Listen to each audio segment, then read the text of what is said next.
چڕ ڕۆژ لەمەوبەر خەنەبەندانی خوێنی شەهیدان کامەران و سوداد و تارق و هێرش و سەرباز و ڕاوێژ و سەرکەوت بووە خەنەبەندانی تارای سووری ئازادی کردە سەری نیشتیمان.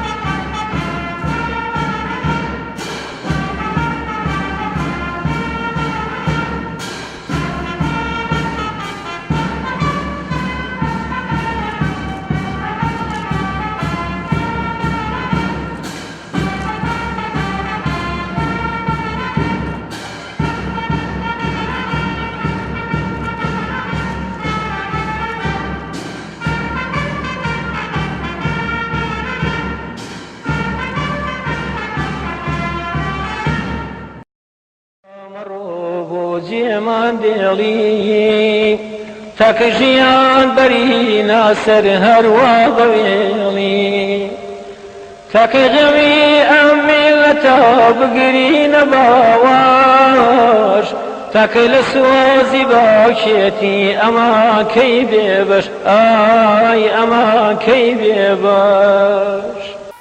لە ماوەی 2 ساڵ و 5 مانگی ڕابردوو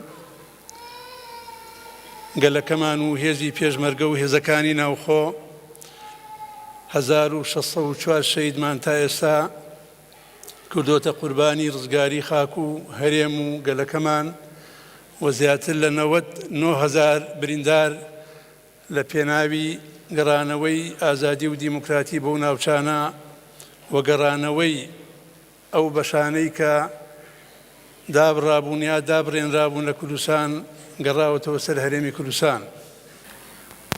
بەڕێزان، چەپۆگوڵی ڕێزلێنان لە بنەماڵە و کەسوکاری شەهیدان لەلایەن زۆر بەڕێز هەڤاڵی عەزیزمان کاکۆسڕە ڕەسوولعەلی جێگیری یەکەمی سکرتێری گشتی یەکێتی نیشتیمانی کوردستان پێشکەش بە بنەماڵە و کەسوکاری شەهیدانەکرێت. با بەڕێز عەمید باران بە نوێنەراتی بنەماڵەی شەهیدان بفەرمێ بۆ وەرگرتنی چەپکەگوڵی ڕێزلێنان لە کەسوکاری شەهیدان لەلایەن زۆر بەڕێز جێگیری سکرتێری گشتی یەکێتی نیشتیمانی کوردستانەوە.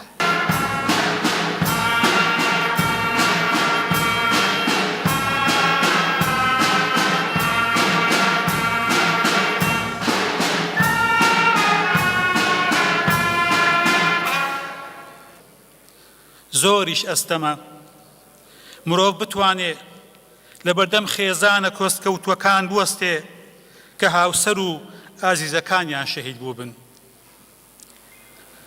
زۆر دژوارە مرۆڤ بتوانێ لە بەردەم ئەو مناڵە چاوگەشانە بوەستێ و زمانی لاڵ نەبێ و تەتەڵە نەکات.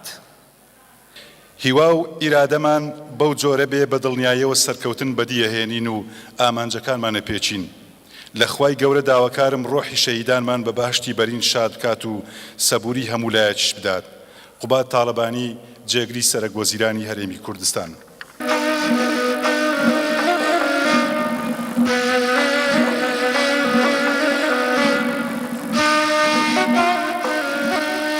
هەمیشە وەک شنەبای ئازادی و قەلغانی پارێزگاری لە خاک پێشمەرگەین و ناونیشانی کوردایەتی و جۆشی نەتەوەیمانە و خوێن بۆ خاک و نیشتیمانەکەشم ئاسوودەین پێدەبەخشێت.